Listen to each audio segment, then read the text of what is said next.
من الشيطان بسم الله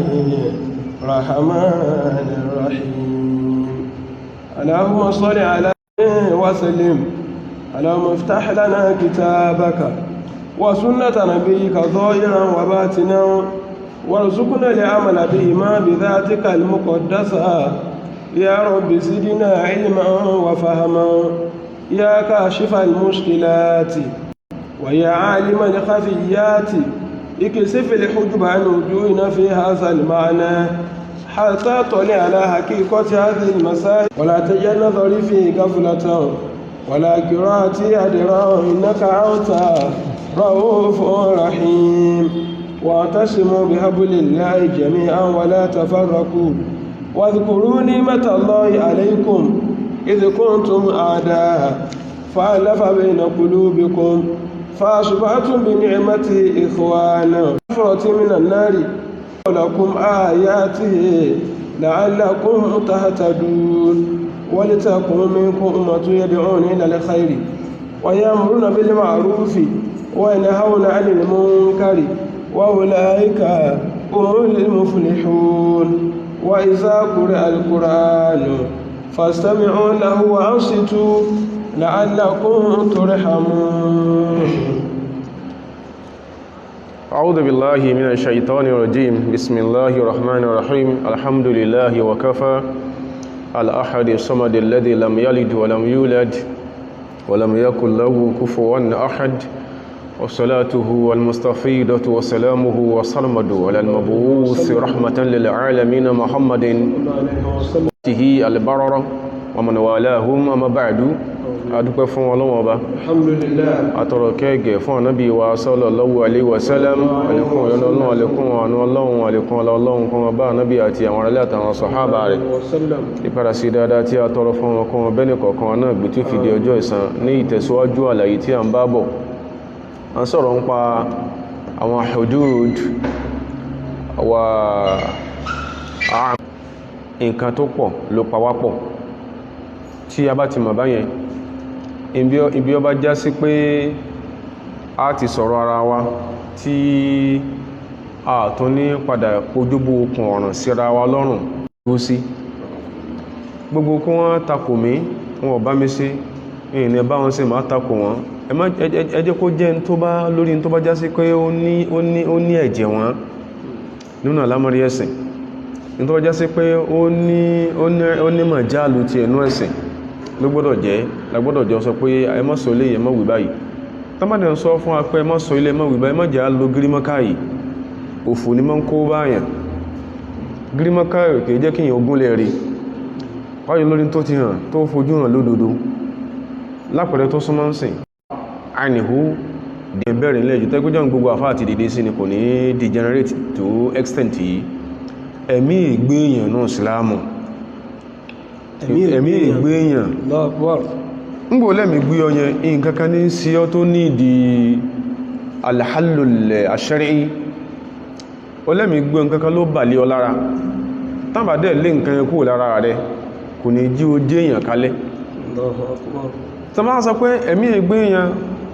ìgbéyàn kẹ́nìkan mọ́ sọ̀rọ̀ ẹlẹ́nu náà pé jazibíyà ńkọ́ ẹ̀rọ ẹlẹ́nu náà nìyẹn ọ̀rọ̀ ẹn tí ẹ̀sìn òyí tí ò mọ̀ mọ̀ dáàrù ẹ̀sìn ó nìyẹn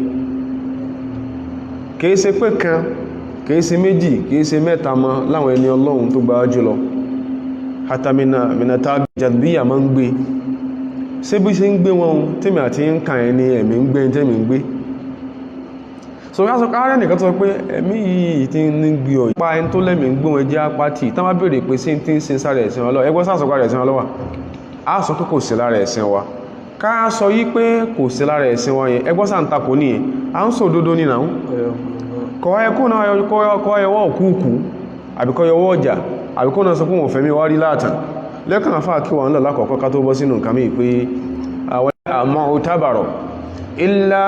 khilafun lahu wajhun min ash-shar'i Allahu akbar وليس كل خلاف جاء معتبرا وليس كل خلاف وجه من الشرع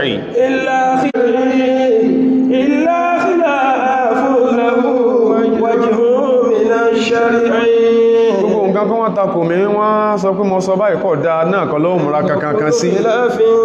gbogbo ẹ̀kọ́ ló mọ̀ kàkún gbogbo wọ́n tẹ́ ọ́ta ìtìmẹ̀ àwọn tán bàbá ń ṣe ọ̀dá dúóná iyọ̀ àwọn bàbá mi tó bí àwọn yàtọ̀ sáwọn tó bí wọ ìtàn bàbá wá ń ṣe ọ̀dá mọ́ ìjọ tí àwọn kan tá lè pè ní dukhala fi hadadin tí wọ́n dé àmọ́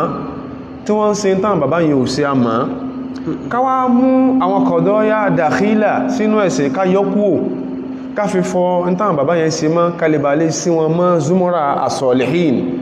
ó ní mọ̀háwàlà tó ń kálukú ń ṣe kìí ṣe kí wọ́n ń ṣe hádìmù àbí wọ́n ń ṣe ìzáhà wọ́n tó fẹ́ dàbí ìkún fi ń takò yẹn wọ́n náà wà jókòó inú àwọn kọ̀wọ́ àìdáwọn àfáà tán sọ̀rọ̀ ń pa ẹni wọ́n ní àkọ́kọ́ farabalẹ̀ ba'da al-istiqra ọlọ́ntakò ọ́ kí lọ mọ̀ ń pa tó sọ́pọ̀ fi ń takò ọ̀hún kí lọ kà ń pa ẹ̀ kí ló ti gbọ́ ń pa ẹ̀ kí ló yòyí rẹ nípa rẹ̀ ṣùgbọ́n lọ́dọ̀ tàwa ń bí àákàn èpè àmọ́ sí pé ó dá àtàn máa sọ̀rọ̀ tábá wọn tí ó yẹ ká sọ̀rọ̀ tábá walaysa kullu khilafin ja'a mu'tabara walaysa kullu khilafin ja'a mu'tabara kìí ṣe gbogbo wọ́n takò mí illa khilafun lahu wajhun min ash-shari'i ìyapa ẹnu tó bá ní ojú ọ̀nà ti ẹ̀nú òfin ẹ̀sìn tó ní kókó ní òfin ẹ̀sìn ní gbójúkú yìí lè sọ̀rún wákàtí márùn-ún di mẹ́fà ar-rasikh fi hadadin yìí lè bẹ̀rẹ̀ kí máa takùn ká máa wò mìíràn walaysa kullu khilafin ja'a mu'tabaran mo ní mo fẹ́ máa fa tẹ̀sùbá ẹ̀sọ́ bí tẹ́bí mo ní mo fẹ́ máa fa àbí ẹ̀sọ́ bí ẹnìkan ò ní pè mí lóòkọ́ tí èsì tẹ́ tó dé pé mo ṣe kí ni o له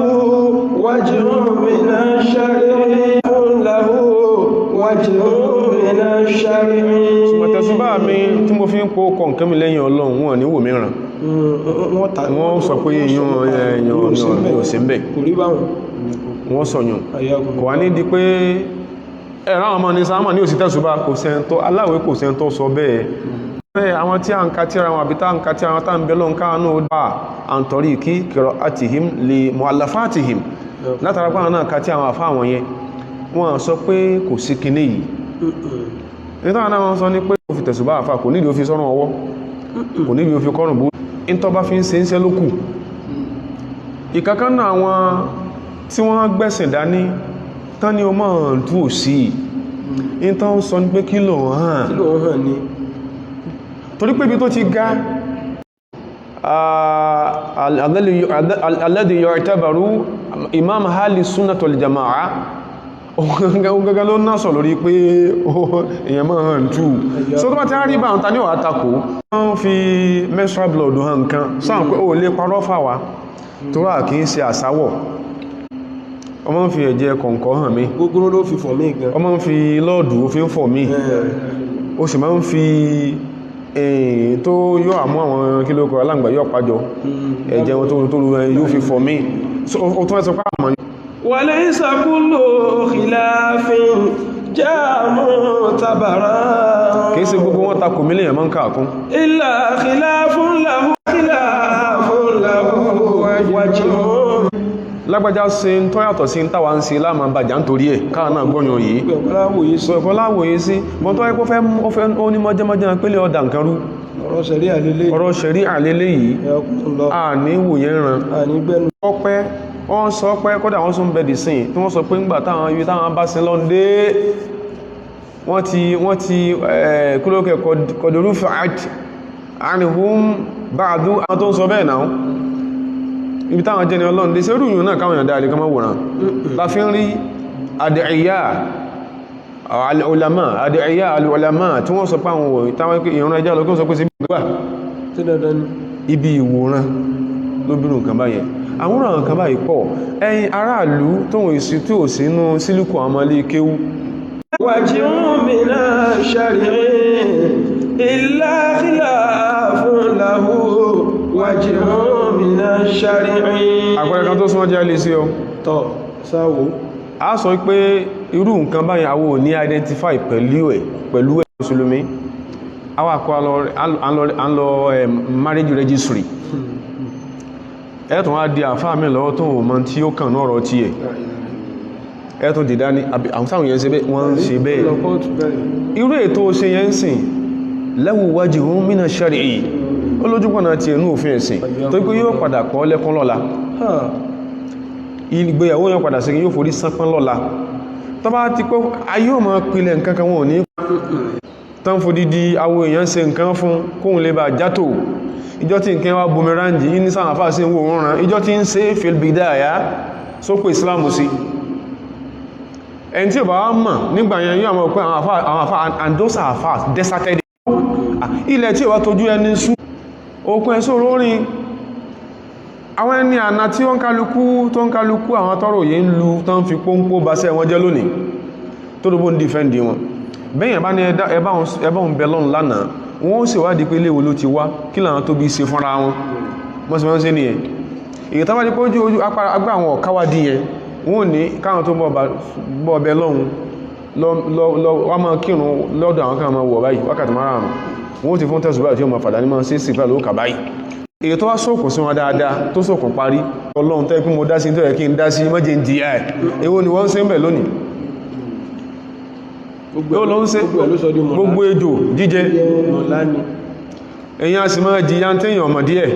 kódà kí èyàn jáfà so àwúrò àwọn kan báyìí tó níbi tó ti ń affect odidi ẹ̀sìn àwọn èèyàn ní dáàlì tẹ́ sédé níbi àwọn òní pẹ̀lú ní identify pẹ̀lú yín kìí ṣe pé ló dídí ìwọ fúnfúnra rẹ̀ kọ́ wọn ọkọ̀ tí ibi a ti lọ ó ní pé wàdúnmìnú inú tí ẹ̀sìn wá gbé wá númin àwágbà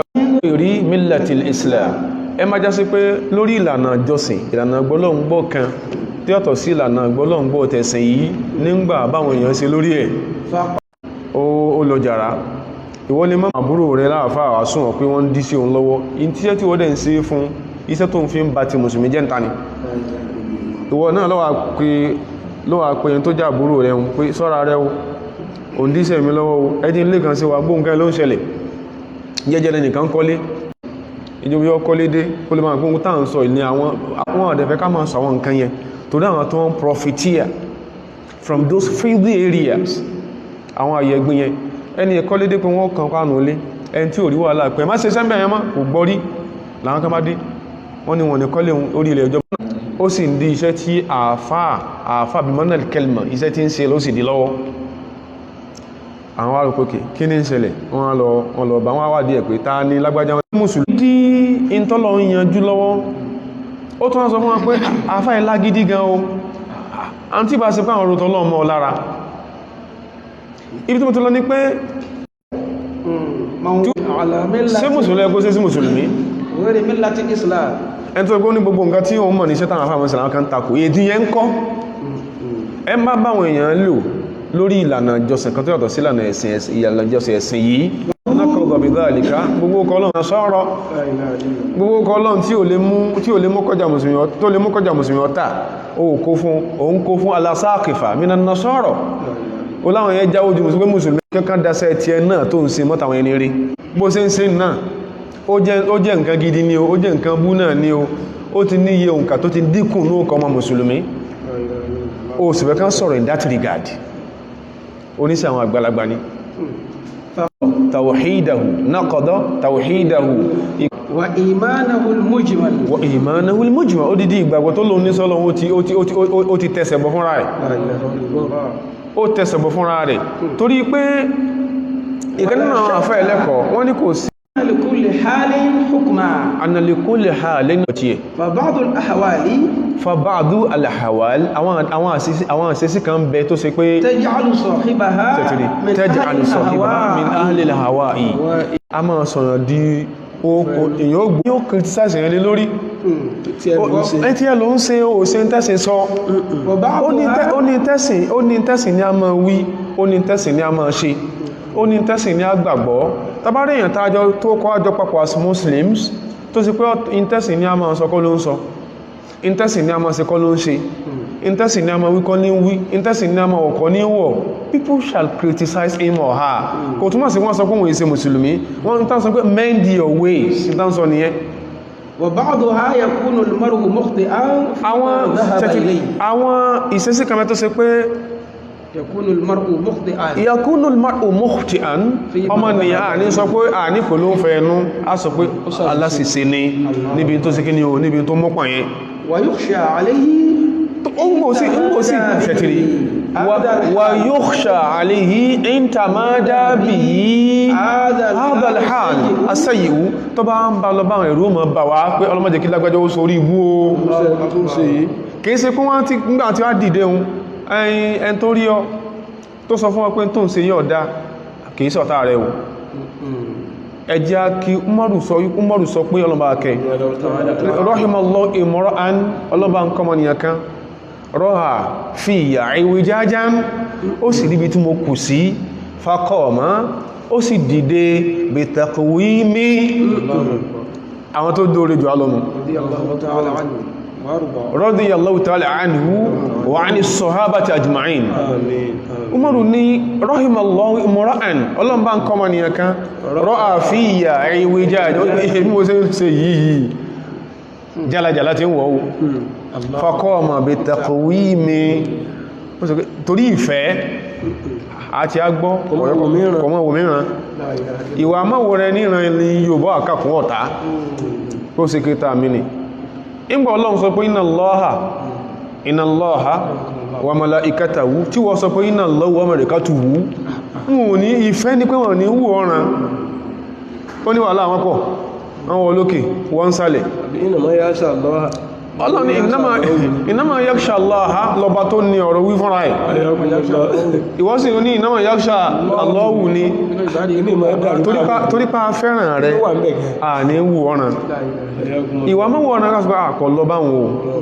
kò wulẹ̀ sẹ́yìn tó nímọ̀ láyé Ọlọ́run lọ bó olùmọ̀ ìfẹ́ ni pé a máa wọ ọ̀ràn tó tí wọ́n fẹ́ kí ọ wọn ní kí ọ lókàn wọ́n sọ pé àfáà kan ọ sọ pé iná lọ́wù nígbà sọ pé àfáà kan ìtàbà sọ ń pa àfáà ó mú gbogbo kí ni ó mú gbogbo àfáà tàbí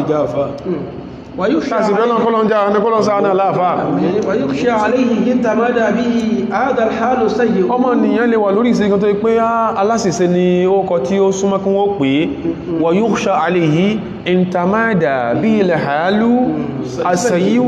tó wà máa páyà pé tí bá ń bá ṣe sí ìlọ ìṣẹ́sí ibú ìlọ أن يلحق بركب أهل الأهواء أن يلحق بركب أهل الأهواء káwọn lè bá lọ lẹ̀ máa sáfù àwọn onífẹ̀ẹ́nú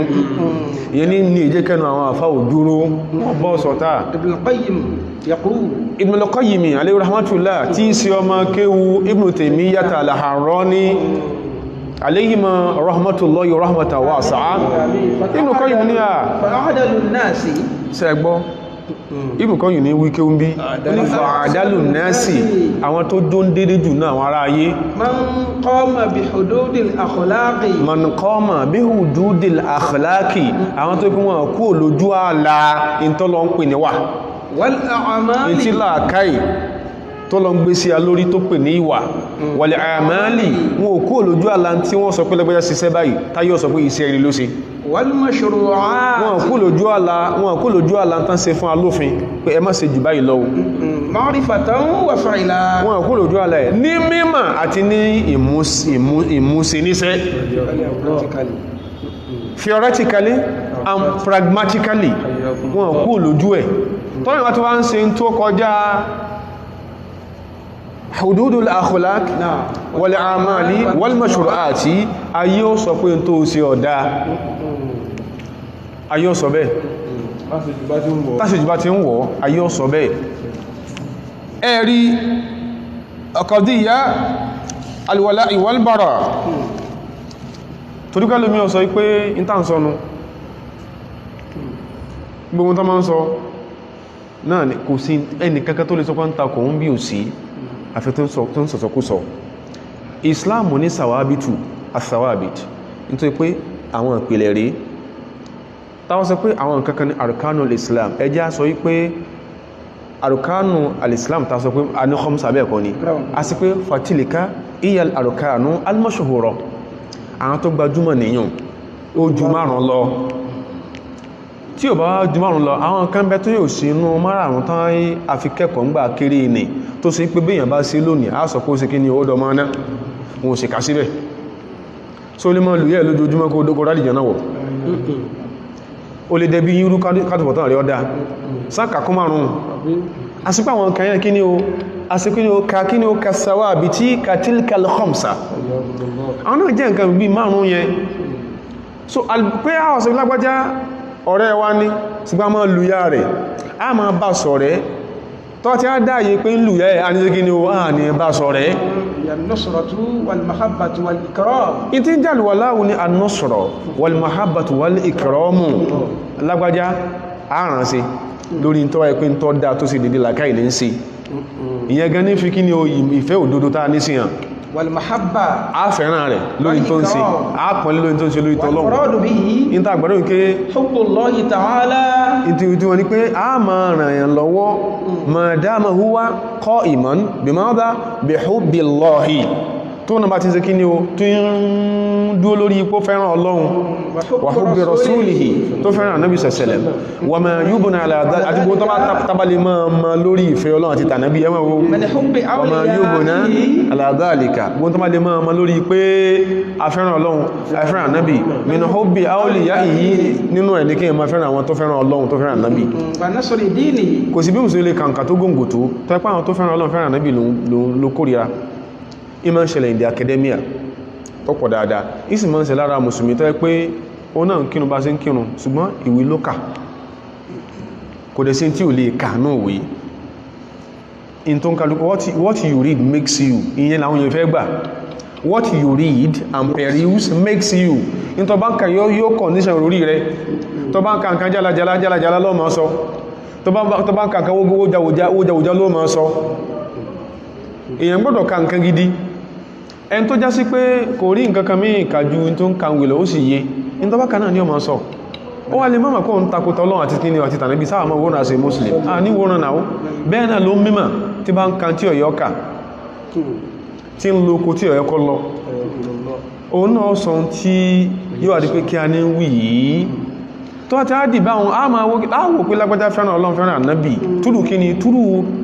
ìmọ̀ fẹ́ràn ìtànbàmọ́ lórí ìfẹ́ tọ́lọ́ àti tànábì kí dẹ̀ ní ìhì ẹmbá fẹ́ràn àwọn tọ́lọ́ ọba àlekẹ́ lásọpọ̀ ìyọnú sí wa nasri dinihi ẹmbá ran ẹ̀sìn tànábì wá preach lọ́wọ́ òun olólùfẹ́ Ọlọ́run àti tànábì sẹ̀sẹ̀lẹ̀ àìbàrọ̀ òun tí ẹ̀ al-bu'du wal-khalas tó túnmọ̀ sí pé ẹ̀yàra fún lágbájá o ẹ̀yàra fún o wal-khalasu ẹbọ́ kù lọ́dọ̀ rẹ̀ o wal-adawatu ba'da al-inzari in tí ò yẹ́ lómi nìyẹn wọ́n sọ pé lágbájá yà ní bọ́ọ̀sí mọ́ kìí ṣe pé orí ipá ní bọ́ọ̀sí láti abẹ́rẹ̀ ba'da al-inzari in tó ń ṣe yìí kọ̀yẹ́ kan máa bá mọ́ wa o ẹ̀wọ̀n léwò lè mọ́ sọ́yẹ̀ kan máa rí ọmọ wa ba'da al-inzari èyàn kan kí ń go into al-adawa al-jawfa musulmi la yatadakhal fil adawati al-jawfa ó kàn sọ kó hate yẹn láìsí pé nǹkan kan ló pa yín pọ̀ yóò ní nǹkan tí yóò pààyàn pọ̀ náà walaysa kullu khilafin ja'a mu'tabara walaysa kullu khilafin ja'a mu'tabara illa khilafun lahu wajhun shar'i illa khilafun lahu wajhun shar'i البراء بمعناه القاصري ومن تمسي العداوة بعد الإنذار bọ́ọ̀sí kí wá sí pé ń bọ́ọ̀sí ni a kọ̀ dámà tó ń ṣe mi ò fẹ́ kí ló sì já sọ bẹ́ẹ̀ ni pé àti kì ọ̀n lọ ọ̀dán ni ṣẹwárí bó ṣe rí yẹn bá ṣe káyìí eléyìí ni ó wà sàlàyé eléyìí wa'lamu anna aslal wala'i wal bara'i ìpìlẹ̀ pé lágbájá ń ṣe ń tọ́tọ́lọ̀ lọ́rùn ó ṣe ń tó ṣe dédé tánàbí mọ́ wá ó ṣe ń tó ṣe dédé tí àwọn tó gbaṣẹ́ lọ́wọ́ ànábì sọ laysa ra'yan jadida ṣẹ́tìrí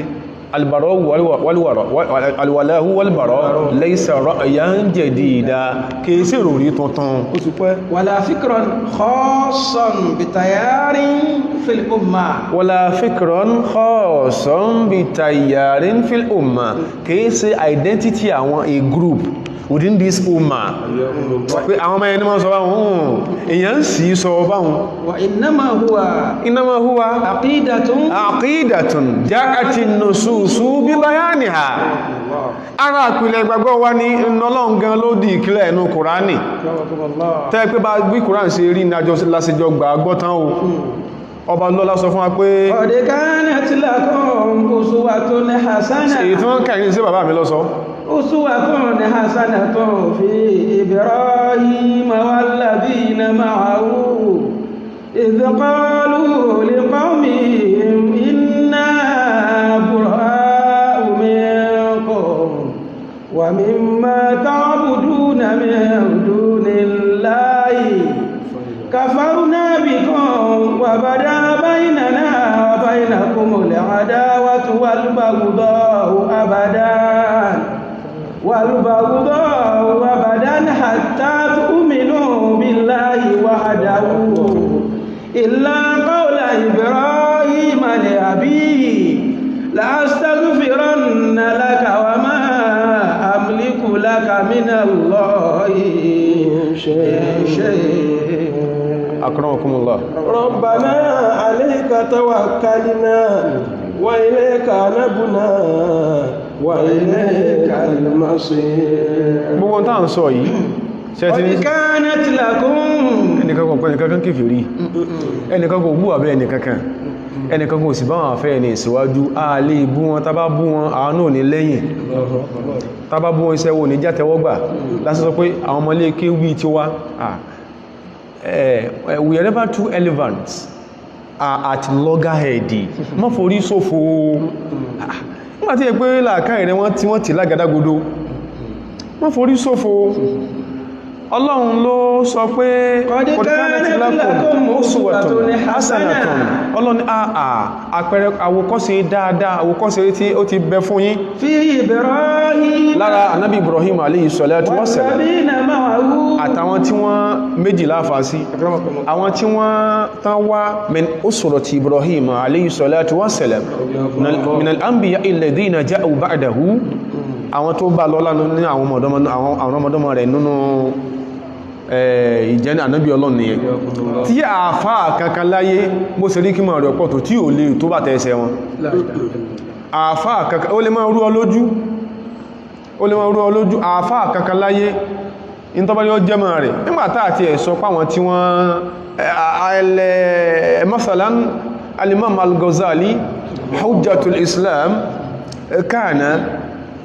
hasaron min asari al-ulama il-qudama tó ti bẹ́ẹ̀ náà gbóhun tó mọ̀ tán pátápátá kò tó ẹsẹ̀ bàtà Nábì Ọlọ́run kankan kò tó kó níbo tààlà wọn àwọn tó wá sáájú jíjò náà dé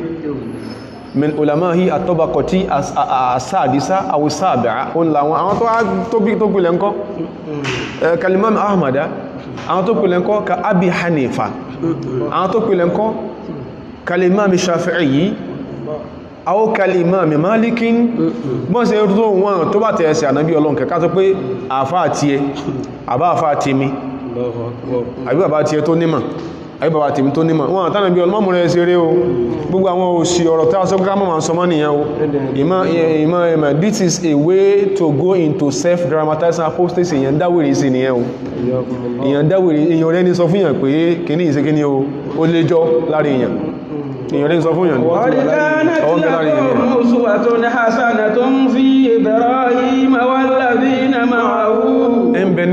ń bẹ láwòkọ́ sí dáadáa fún yín lára Ànábì Ibrahim àtàwọn tó gbàgbọ́ tálíkà mí tó إذ قالوا لقومهم إنا براء منكم ìjọ tí ọ̀rọ̀ ṣẹlẹ̀ Ànábì Ibrahim àtàwọn tó gbàgbọ́ sọ fún àwọn èèyàn wọn ipé iná búrọ̀ àlejò máa ṣe báyìí irọ́ àfáànà pé wọ́n náà o ń bá lásàlátù rẹ̀ sùn àlejò ọjọ́ rẹ̀ intanṣọ́ tí ń dùn ọ lélẹ́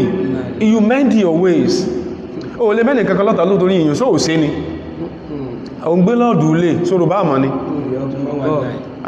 o ń gbọ́ iyọ̀ I419 ha gbogbo nǹkan yìí wọn ò ní dálé lórí ìjọ tọ́wà ládùúgbò àwọn àdúgbò kan bẹ́ ń bàdàn yìí ń bẹ lẹ́kọ̀ọ́ téèyàn bá ta amámọ̀dé bẹ̀ o sórí ń tọ́ ọ̀bá mọ̀ jàyàn o torí o lè jẹ́ ká máa sọ nǹkan mí tí ọ̀tọ̀ sí ìta ń sọ yìí in tí ọ̀bá mọ̀ kí èèyàn má jàyàn o téèyàn bá ta amámọ̀dá àwọn àdúgbò kan níbi lẹ́kọ̀ọ́ wọ́n gbé èèyàn ní o kí ló wá fà ní pé wọ́n sọ fún bàbá wa kan pé irọ́ bẹ́ẹ̀ kọ́ pé àwọn kan náà ṣe bẹ́ẹ̀ rí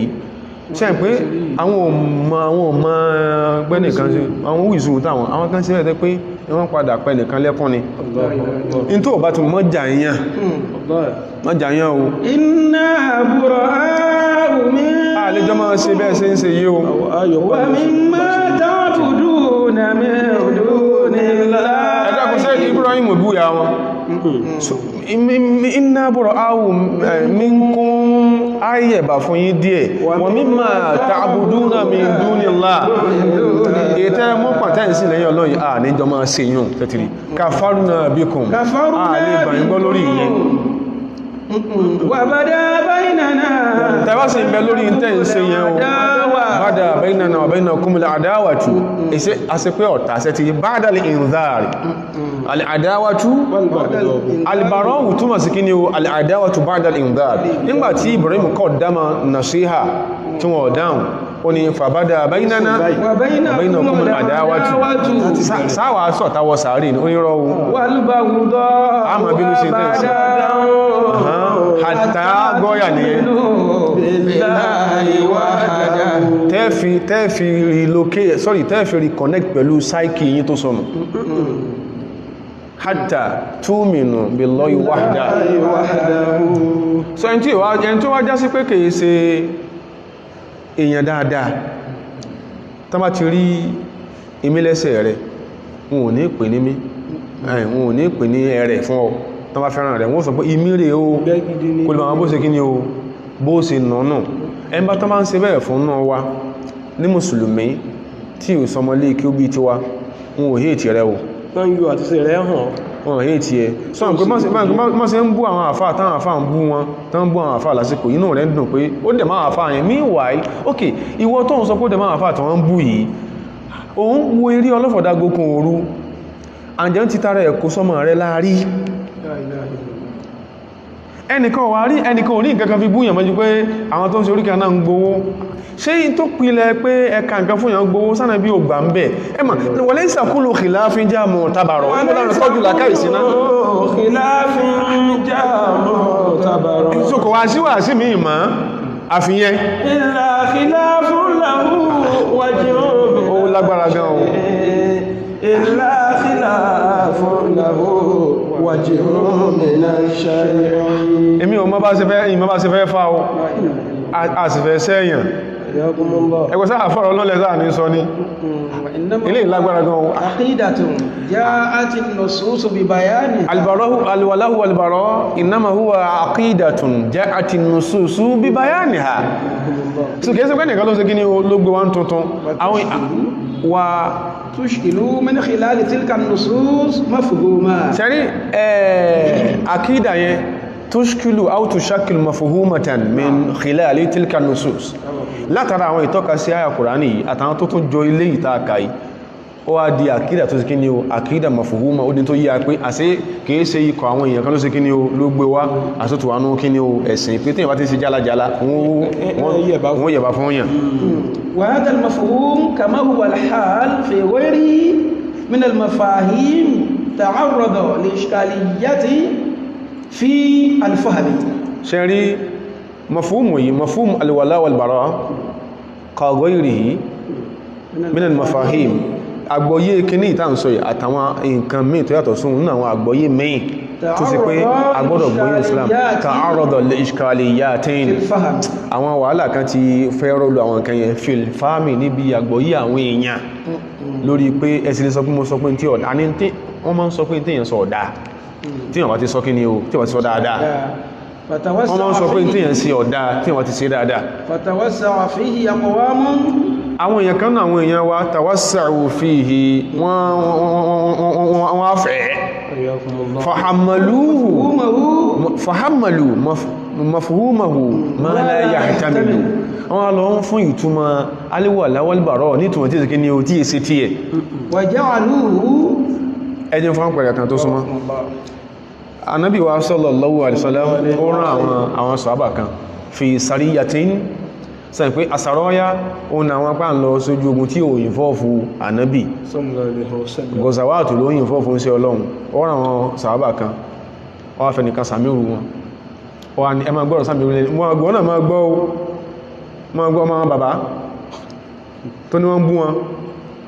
sọ wọ́n máa lè ṣe láwá àwọn kan ló bí àwa bí kéèyàn ti ẹ̀ lọ jókòó jẹ́ àwọn tó bí a táa sọ pá kẹ́kọ̀ọ́ lára wọn yẹn wọ́n dára wọn kọ́ra wọn lé tán fi lọ́wọ́ sàárì ní ìkan náà bàbá wa tí wọ́n pìlẹ̀ bí ìrìn àjò mọ́ wọ́n bàdàn yìí ẹnìkan kọ́ ló ní wọ́n kú ń bàdàn fúnra wọn náà convince pé Ìbàdàn yóò ṣe dúró sí it was oversaturated so má fi kálakàlá béèrè ọ̀rọ̀ wọ́n lé wọ́n wà convince fúnra pé this Ìbàdàn nígbà yẹn ó tó oversaturated àwọn olè nápa náà that was his personal conviction tàbátà àgbàràdọ̀rọ̀ fíkì ìjọ náà lọ́hùn àwọn àfáà wa bàbá wa kan lọ́nà asúkúná lọ́nà sàlẹ̀ ọ̀sún wa máa dá wọn mọ́lẹ̀ dáadáa béèrè dáadáa wọ́n ó kó wọn lẹ́sẹ̀ mọ́lẹ̀ pé ẹbẹ́ kọ̀ọ̀gbà bá ń lọ kọ̀ọ̀gbà bá yẹn lọ kọ̀ọ̀gbà bá yẹn lọ wọ́n wá máa ń sọ fáà pé ẹjọ́ rí yín pé àṣẹ kí ni wà àrán yín nìyẹn o kí wọ́n wá lánú mọ́ sọ pé àwọn ọmọ wo ní wọ́n sọ̀rọ̀ àwọn Ìbàdàn wo láyé rẹ̀ má sọ bẹ́ẹ̀ mọ́ o tó fi kú má sọ bẹ́ẹ̀ mọ́ láyé rẹ̀ tó fi wọlẹ̀ sùn má sọ bẹ́ẹ̀ mọ́ láyé rẹ̀ má sọ bẹ́ẹ̀ mọ́ láyé rẹ̀ o má fi ọsọ àwọn àfáà rẹ̀ gbolẹ̀ a fi gbolẹ̀ tí ó ya in tó mọ̀rí ń pa wọn sọ má sọ bẹ́ẹ̀ mọ́ láyé rẹ̀ o Ìbàdàn àbíbo má sọ bẹ́ẹ̀ mọ́ o fahammalu mafhumahu ma la yahtamil Ànábì bá rán wọn lọ́kọ̀ ogun tẹ́sẹ̀lẹ̀ ó fẹ́ nìkan sàmí òru wọn ó ní ẹmọ gbọ́rọ̀ sí lẹ́nu àwọn adógun ni ọwá pàṣẹ kan àbádáhùn lẹ́ni tó fi sórí wọn àwọn sàhábà ló ṣẹlẹ̀ sí ọba dáná kalẹ̀ ó ní wọ́n sọ lọ́nà sọ pé ẹni tí ó bá ti gbọ́rọ̀ sóhun lẹ́nu wọn náà ó ní ẹmọ kó bẹ̀ àwọn sàhábà sọ pé Ànábì ò káwọn báhùn àníwẹ̀ ọ̀ká bá wọn in gbogbo àṣẹ tó ń sọ tó fẹ́ káwọn èèyàn máa sọ pé òun sàṣẹ wọn bá dáhùn wọ́n á dé Mádínà wọ́n kó jẹ́ orò kún sí Ọlọ́run kún sí Ọlọ́run sọ báyìí àwọn ọ̀dáhùn Ànábì lọ́lọ́mọ̀ yọ yín o sallallahu alaihi wasallam ẹ̀bá kó ná ẹta yí wọná nù ẹta yí wọná nìyẹn wọ́n nǹkan wọ̀nyí nùsùsù ẹ̀mbẹ̀lẹ̀ ẹ̀dàkọ̀ kí ló ń dìlálàwó ló ní in dallata ala shay'in fa innama tadullu ala madha ala wujudi qadiyyati al-wala'i wal bara' kíní yíò bá mú o kíní yíò lọ́wọ́ a dẹ̀ disagree a kó ń bẹ́ aṣọ nǹkan mí ó ti wà tó tí ń fòdìdí aṣọ wúmọ̀ ya fàá kò sẹ́ tí yóò sọ pé yóò bá mú ẹ má sọ pé bá mú wọ́n tán yàn ní ẹ má psychophancy ẹ̀jẹ̀ kan ní lára odidi ọmọ Yorùbá a ní pè ní hypocrisy psychophancy tó ní tẹ́lẹ̀mì fẹ́ jẹ́ ọfẹ́ plọ́gì ara ẹ̀mọ́ yín lá kó lè bá tara yín gòkè lásìkò tó wọ́n bẹ pẹ̀lú yíhun ẹ̀bá ma kó ìgbẹ́pọ̀ lómi ránkàdéèdè kúrúkàdéèdè bóńgàdéèdè bóńgòdódè bó sì máa sọ́nù ẹjọ́ múnátán yóò sì tí àwọn olókọ yín nìsìn ẹwà ríra yín bí fíìmù bí fọ́tò ẹ̀rì ayín dáadáa ìtí yín méjì báyìí bó ṣe gbòlà ẹ̀rì ṣùgbọ́n kìí yẹ́lò mí wa ja'aluhu mi'yaran 'ala ma tashtahi àwọn èèyàn ló fẹ́ lọ bí tó ṣe yí pé ẹni tó bá wọ́n kálukú ní kọ́ máa sọ kọ́nkálukú máa ṣe tí tó bá wù wọ́n ní ó ní kí ló ṣe yín ganan ó ní kíní kan wà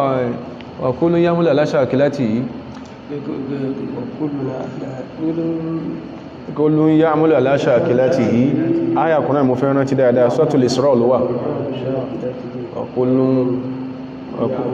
ala shakilatihi in tó fẹ́ mú wá yóò aláyàwó in se tó ṣe pé báyá ayé gan tí ò lọ lé kí ó bá kàmọ́dé ya'malu ala shakilatihi kọmọ́ntọ́lọ́ ń sọ bọ̀ farabbukum a'lamu biman huwa ahda sabilan kọmọ́ntọ́lọ́ ń sọ bọ̀ ọkàn rọ́lù ayà ń gbà a'lamu biman huwa ahda sabilan ọlọ́ni wa idha ni'amun 'ala al-insani ọlọ́ni sí ọlọ́run sọ fún pé kullun ya'malu ala shakilatihi sọ mọ̀ pé ìsìlànà bí ń fọ́un tí láàkẹ́yàn bá dojú dẹ́ ọkàn pé nǹkan ló ṣe kí ní ló bí èsì ọ̀yọ̀kàn pé nǹkan ló bí èsì kú ló sọ fún wọn àwọn wo kullun ya'malu ala shakilatihi àwọn olóòlọ́ní kan bí ọsọ bẹ́ẹ̀ fún kí ló bí so tó bá ti á ń ṣe tí ọ̀dá tó kí ní ìyá ọ̀dá ọ̀gá ọ̀rọ̀ kullun ya'malu ala shakilatihi problem ní nìyẹn so àwọn kan àwọn èèyàn wà fún ní túnmọ̀ tí è ṣe tí ẹ̀ pínú rọ́ tó bá ti ṣe kíní kan tí ò bá ti kànyà kọ̀kànyà náà nù ṣe wá rí gbóhùn kẹ́ lọ́wọ́ jẹ́ wá tàtàkù lọ bí pé kò fẹ́ sí nǹkan tó ṣe correct ma wọ́n sọ fún pé ẹ̀yin lágbájá ẹ tó ti dé o ẹ̀yin tàmọ̀dọ̀ ẹ tó ti dé o ṣùgbọ́n mo tàn sí afẹ́ kó bára lù ẹnìkan tí ẹ̀ yìnmọ́ tó gbé wọ̀ ọ̀dọ́ ẹgbẹ́ wa náà ni yìnmọ́ tó gbé wọ̀ ó ní ó lẹ́nìkan sọ olómẹ́ tó sọ ohun àwọ̀ ọ̀mẹ́ tó sọ ó lẹ́nìkan sọ pé kóbìnrin ó bojú adẹ̀tí máa ń sọ tipẹ́tipẹ́ àwọn àfẹ́ ní ìsọ́jú ìsẹ́ parọ́ mọ́ torí àwọn àkọọ́lẹ̀ wọn ó káàkiri ọwọ́ káwọn àkọọ́lẹ̀ wọn ó lẹ́nìkan sọ pé ìbojú kò sẹ́rì fún ẹ̀sìn wa yìí ó wá ní kódà gan sẹ́ǹgbọ́ Sheikhuna Nasruddin Al-Albani alayhi rahmatullah sọ náà sọ pé kò sẹ́rì ìbojú bídíà ní kò sẹ́rì fún ẹ̀sìn wa ẹbí ẹpọ̀ dáyẹn lè rí pínú tí Al-Albani ti sọ bẹ́ẹ̀ ẹ̀rẹ́ ti sí o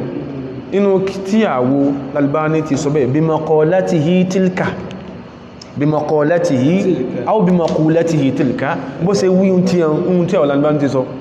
pé ìbojú ìranù ni bídíà ni kò sínú ẹ̀sìn wa yìí Albani ò lè sọ báwọn a ní lọ́dọ̀ wá ń bí jilbabu almar'atil muslima a dẹ̀ ní arọ́dùl mufahimu níbi ó ti ẹ̀kọ́dà Albani tó tán ni kó lè máa pé ìwọ ló ń parọ́ ìtorí pé wọ́n ń correct nǹkan kankan tí ò dẹ̀ já sí pé nǹkan yẹn ò dẹ̀ kí ń ṣe intan gbọ́dọ̀ mọ́ correct tó di ní ìtàwà fi ń correct nǹkan ọ̀hún kìí ṣe àsáwọ̀ ọ̀nà ẹ̀sìn wa yìí bó ti jẹ́ sí àwọn olùmọ́sí kí ni ó fi ìmọ̀ hàn kí ni wọ́n fi ara wọn bẹ̀ ó wá fẹ́ parọ́ òkòbó ní ebi mọ́tò sí ó ní a ní àrọ́dùl mufahim ṣe rí ìfèsì ọ̀rọ̀ tí máa ń fi ẹ tí máa ń tí ẹ̀lẹ́nu àì gbẹ̀nu ẹ̀sọ́hùn alaman man khalafa al-ulama fún ẹni tó ṣe pé ó takà àwọn àfáà wa tashaddada tó lè kankankan wa ta'assaba tó gbọ́lá fún ibi tó ń wà ní ròrí wa alzama al-mar'ata wa awjaba ala al-mar'ati tó asọ́pọ̀rọ̀ àyàn ní fóbìnrin an tastura wajhaha ẹgbọ́n language wa language sọ pé bídíà ní ìbòjú ìbòlẹ̀ ìlòmí ìtọ́jú làkà ìsiná ìta àkà ló kọ tí àyíò wà alzamal mar'ata al'antasoro wájí àhá tó wá tó pín lọ́rọ̀ àyàn fún obìnrin kó bójú wákàfàyà tó pín lọ́rọ̀ fún mi kó bọ́ méjèèjì wà áwòjàbá tó tó wá sí lọ́rọ̀ àyàn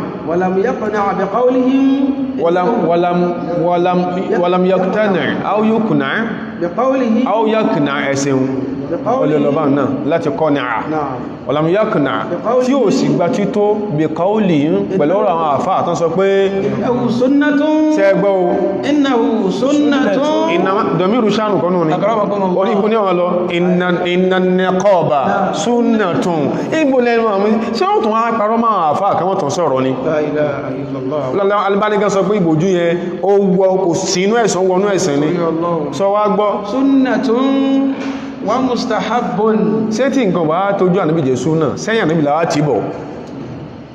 ìbọ̀lẹ̀ mọ́ fi làkà yìí síná rahimahullahu ta'ala. wá tún máa gbọ́n ta nítorí parọ́ Albani lọ́jọ́ ká fẹ́ sọ̀rọ̀ Albani wá sọ yí pé wa laqad ra'aytu wallahi, wọ́n ní tó jẹ́ káwọn ọkọ̀ tí a yìí kó lè bá wọn pé ẹn tó kò sọ́bí tó wà kò lè sọ́rú tí a ti ṣe ọkànlá ní bá ní sọ yí pé bídíà ni mòjú wallahi hashahu an yaqula bi mithli hadhihi al-maqalati ash-shaytaniyya. Albani ò ní sọ bẹ́ẹ̀ láyé rahimahullah, kò lè sọ bẹ́ẹ̀ láyé, ìwọ ló ń parọ́ torí pé ó fẹ́ defend what is defenseless. ولقد رأيت Al-Albani yaqul عجب العجاب wọ́n náà wọ́n rí nǹkan ìmọ̀ o من اجتماعهم على القول بالوجوب lórí báwọn kan wọ́n ṣe kórajọ ala al-qawli bil-wujubi lórí pán kórajọ pé ọ̀ràn ẹ̀ tipátipá sáà ní kó bí obojú in tó ń sọ ti ẹnu kò ní òsè kí ni o kò ní òsí kò pè ń bídíà súnà ní ومستحب nígbàlá bí wọ́n ti pè ń bídíà wọ́n ní وتقليد بعضهم لبعض àti wọ́n ṣe ń máwọn apá kan ṣe ń wo apá kan wọ́n ṣe pé ìtàn lágbàṣọ́ làwọn náà ń ṣe o وفي طريقة الاستدلال wọ́n fi tariqatil istidlal àti lójú ọ̀nà tán gbà mẹ́rin wá بما لا يصح من bima la الأدلة yasihu min al-adilla pẹ̀lú tó ṣe pé ẹsẹ̀ rẹ̀ wà lẹ́lẹ́rì رواية riwayatan wa diraya ní ká sọ ká gbà wá ní ẹgbà wá ní o àbíkó káti ẹ̀mọ́ tí ń bẹnú ẹ̀ وتأويلهم للنصوص المخالفة لهم من الآثار àti báwọn yẹn ṣe máa ń lọ lọ́rùn wọ́n lọ ẹ̀rí àwọn àsáàrù àwọn ìtọ́kasí ẹ̀rí àyà ẹ̀rí àdísì ètí ń takò ìtàwọn dúró lórí pọ̀rọ̀ ìdánáwó kó ní من الآثار nínú السلفية àwọn orípa àwọn àfẹ́ẹ̀lẹ̀ ìṣíwájú wa والأقوال المشهورة àtàwọn ọ̀rọ̀ wọn tó ṣe kí ní tó popular lè bá dìlà immati al-matbu'in ní tàgbọ́lẹ̀ náà àfá àtàwọn èèyàn ṣe kí ní o tí wọ́n tẹ̀lé وتجاهلهم لها àti bọ́n ṣe bí tàjẹ́ jáyìlá yàtọ̀ sí tàjáhálà wọ́n mọ̀ wọ́n ṣe bí pé àwọn ọmọ كأنها لم تكن شيئا bí مذكورا kàtẹ́gbà àwọn ẹ̀rí yẹn tó jí ó yá pé à súnà ní ìbojú kìí sọ̀rọ̀ yẹn bẹ́ẹ̀ náà bí ẹ pé ẹ̀rí yẹn ṣe kí ní kìí ṣe tí a lè máa sọ الأمر الذي جعلني wọ́n ní àlámọ̀ yìí ló mú àwọn أشعر أنهم جميعا lẹ́kọ̀ọ́ káwọn máa fìlì pé àwọn tí ń sátakú dandan wọn kò yìí pé مع الأسف قد كتبوا ما كتبوا مستسلمين wọ́n ti wò pé àwọn ti kọ́ táwọn fẹ́ kọ́ àwọn ti sọ táwọn fẹ́ sọ mustaslimina lil awatifi al bashariyati emotions na pẹ́dù والانتفاعات الشخصية wal-indifaati as-shakhsiyya wọ́n kàn wá personal defense lórí táwọn gbámú والتقاليد wat-taqalidi al-baladiyya àti pé bá a ṣe ní ìlú wa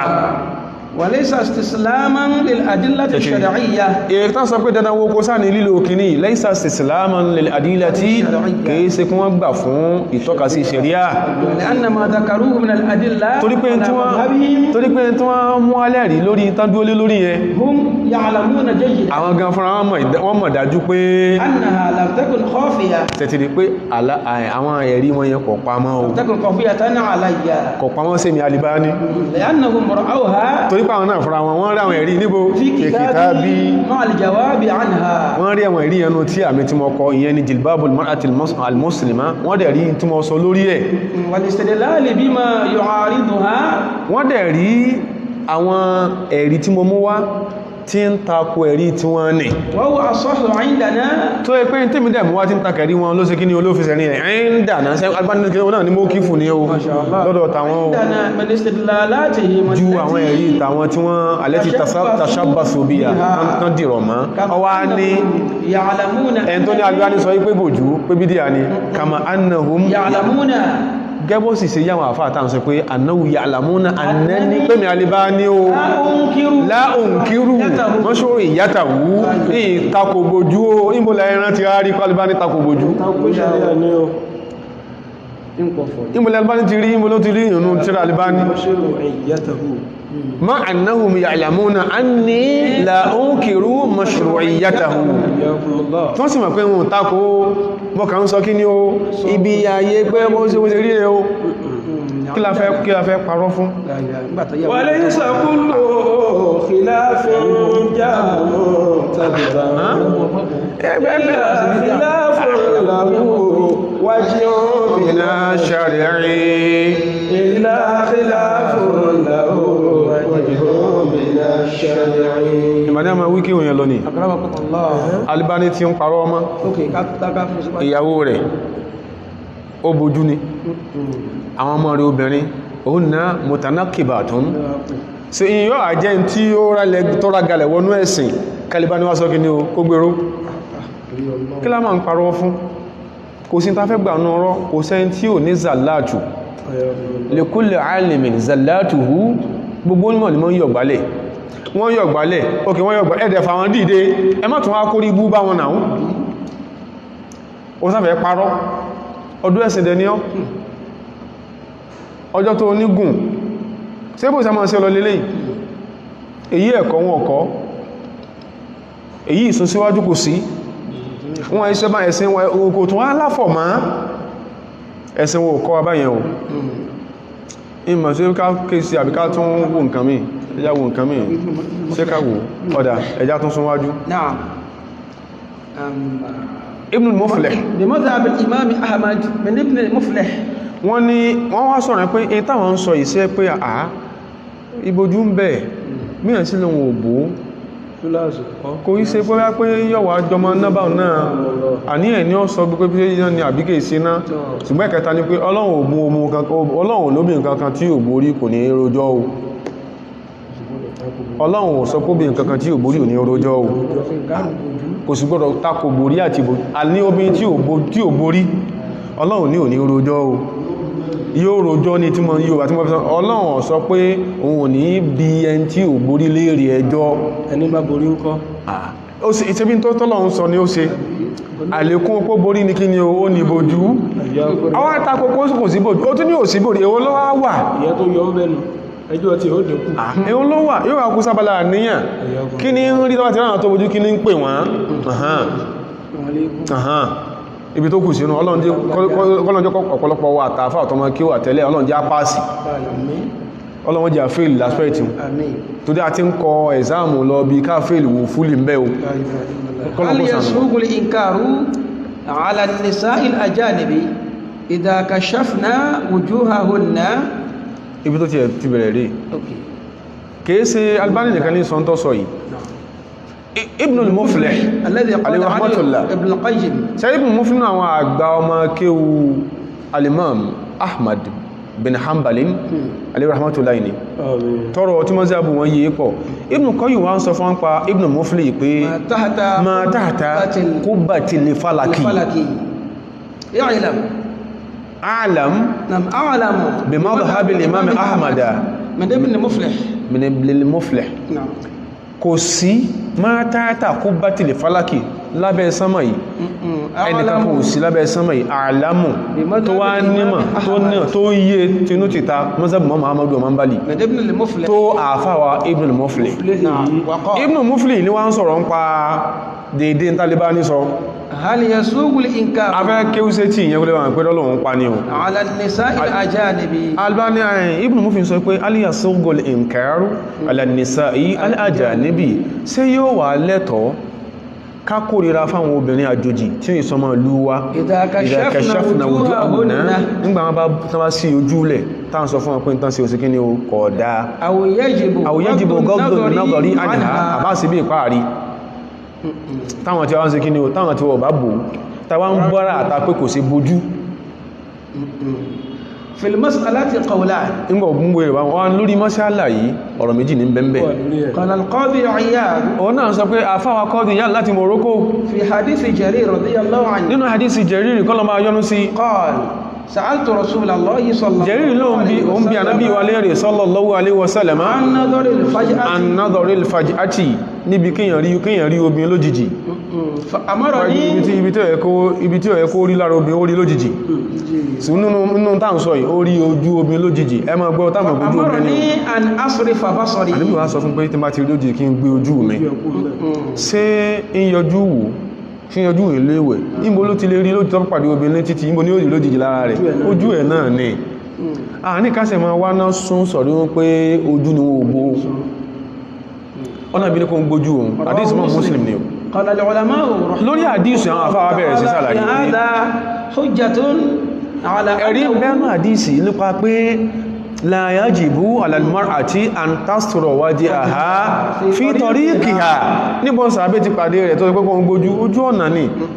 ó lè má jọ́nà yẹn kó gbójú ń gbà náà lọ́wọ́ bóòdì wa innama dhalika sunnatun mustahabba wa innama dhalika sunnatun mustahabbatun laha aláàfáà gidi kan ní pé bòjú ní bídíà kátọ́ sọ pé bòrí àfẹ́ ẹni ọlọ́run kan ní pè bẹ́ láìsí olódo ẹni tó wọ́n pè láfẹ́ wọ́n fi ìmọ̀ ròyìn ẹni wọ́n sì fi sáàtú al-ihata wal-isti'abu wọ́n fi ròyìn ẹ̀ kò ní pè bẹ́ẹ̀ kò ní pè bẹ́ẹ̀ tó wá ti lè pè bẹ́ẹ̀ ń takora rẹ̀ ní ń takó kọta ń pè wa innama dhalika sunnatun mustahabbatun laha kó bójú túnbò bóòdé lẹ́ sunnatun mustahabbatun laha súnà ta fẹ́ ni ta kan pamọ́ fún wa yajibu ala ar-rajuli ọ̀ràn yẹn náà ní fọ́kùnrin ó sáàtì gómìnà ò sí kí ni okò bójú wọn ni ọmọ ọ̀ràn jùmọ̀ kan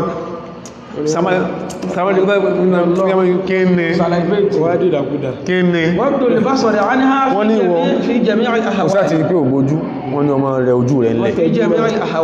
wọ́n sàlẹ̀ fèèchì bó ṣe ń wink ní nọjúnọjú ẹmú ní umu ẹjẹ́ bá ń bomi umu nìrìn ní ọsàn tó fẹ́ illa li gharadin shar'iyyin in tó lè múyàn tó lè máa wojú obi fẹ́ ẹ̀kú torí pé ògbójú illa li gharadin shar'iyyin ذكره الشيخ محي الدين النووي àfáà náà tó ń kó ti an-Nawawi ولم يزد عليه ẹmọ bí tá ti bẹ̀rẹ̀ ọ̀rọ̀ رحمكم الله Ibn al-Muflih lórí ọ̀rọ̀ nìkọ́ọ̀bù kana hanbaliyyan madhhaba رحمكم الله ó kó sọ́dọ̀ al-Qadi Iyad malikiyyan madhhaba wọ́n wá sọ́dọ̀ tani Sheikh Nawawi shafi'iyyan madhhaba ẹwọ̀n kéèkéé ṣe pé ìran àwọn àfáà kan ní sọ pé an-niqabu sunnatun mustahabba so ń gbùn wọ́n tàrí pàdé alibá ní sọ yí pé bídíà ní ìntafẹ́fà yọ ni ẹun báyá yóò sì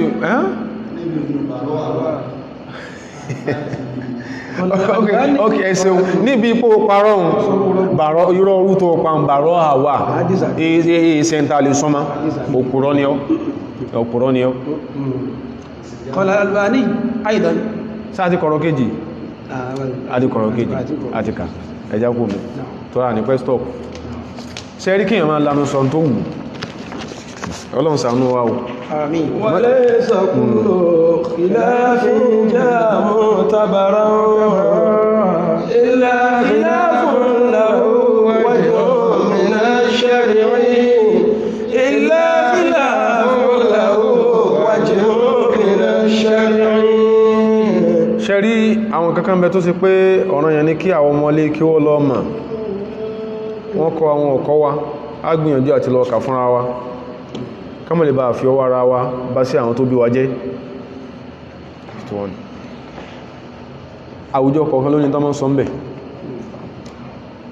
àwùjọ kọ̀ọ̀kan lónìí tó máa ń sọ ń bẹ̀ lónìí tó wọ́n sọ ń bẹ̀ a lè rí bá sí rí láwùjọ yìí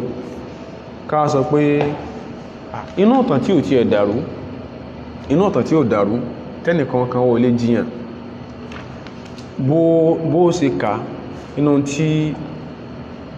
àwọn àfáà tó gbájú àwọn Ibn Taymiyyah àtàwọn kọ́ọ̀lẹ̀ lókànú tó náà lókànú táwọn àfáà míì tó yàtọ̀ só náà kọ́ọ̀lẹ̀ problem tí Islam ní after era àwọn Sahaba ìkánbẹ̀ ni invasion àwọn Tatar àwọn Mongolians ìtànjí ó yí àǹgbà bá sọ pé tó wọ́n wá sọ lẹ́nu ara rẹ̀ ọmọlé kéwú bíi tiwa ọmọlé kéwú bíi tiwa tó pé àwọn alùsúnà ní Boko Haram jẹ́ àsọ bó ṣe ń sọ ó lágbára gan o àtàwọn tó mọ̀ tó ẹ pé wọ́n ní sẹ́tán sí lára rẹ̀ tó fi dé èèyàn náà Boko Haram làwọn náà overgeneralization is sinful it is sinful kọ̀dẹ̀ kí ń ṣe kẹ́ẹ́sẹ́jọ́ ọwọ́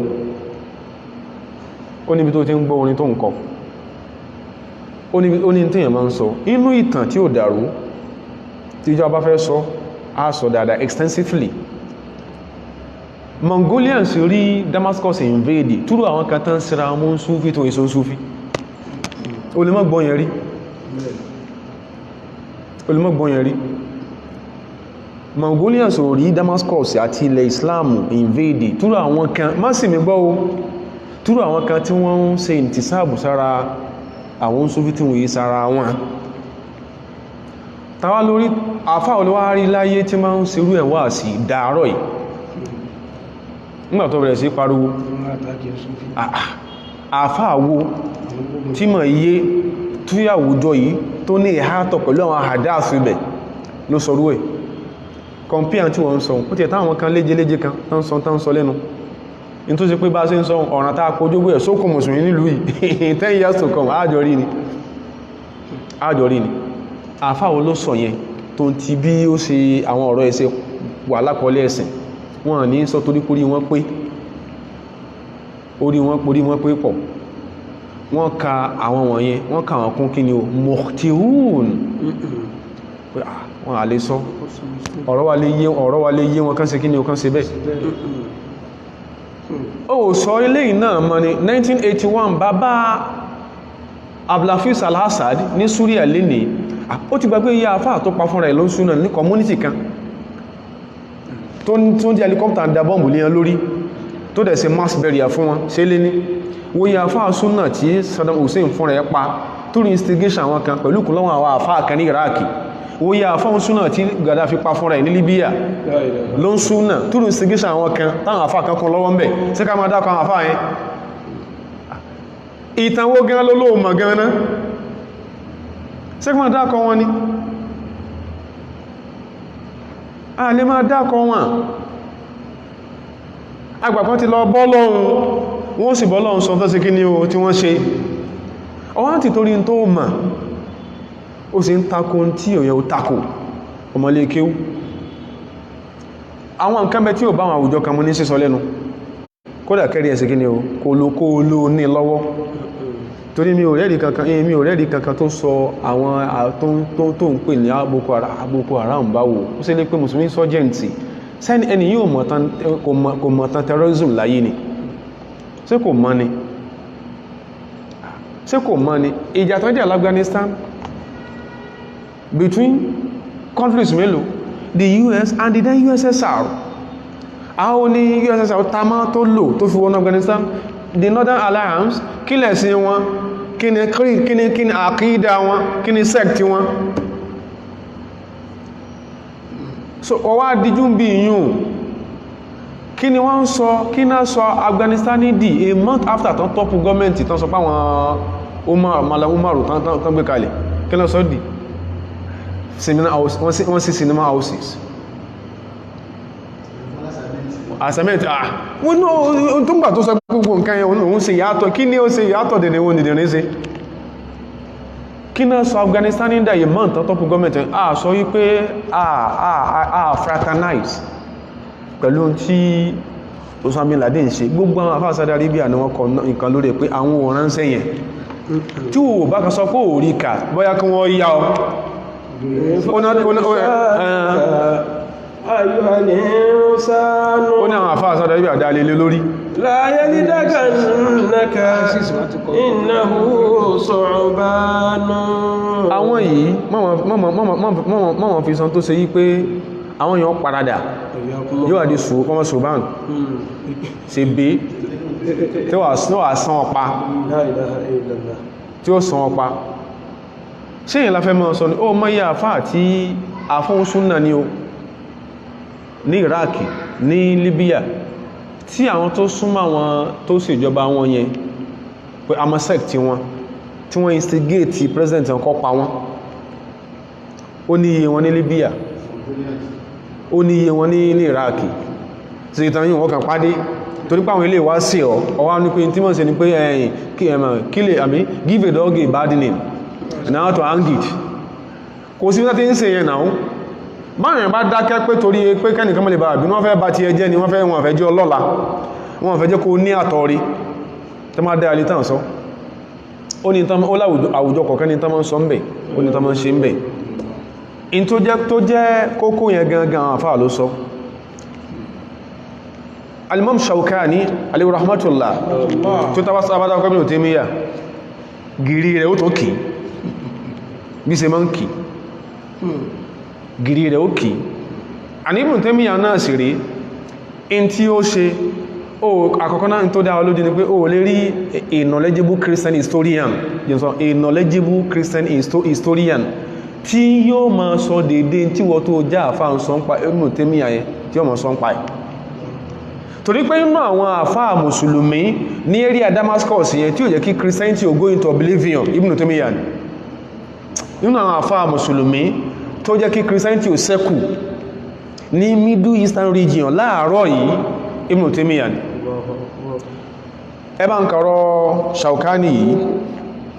أرشدك Shawkani ní على ما تستعين به على القيام بحجة الله ó ní jẹ́ ń kọ́ jẹ́ ń ṣàlàyé fún ọ jẹ́ ń kojú ọ níwé in tí ó fi lè rí ẹ̀rí tọ́lọ́hun tó fi lè rí defend tó fi lè rí múdúró وهو أنك لا تأتي الناس بغتة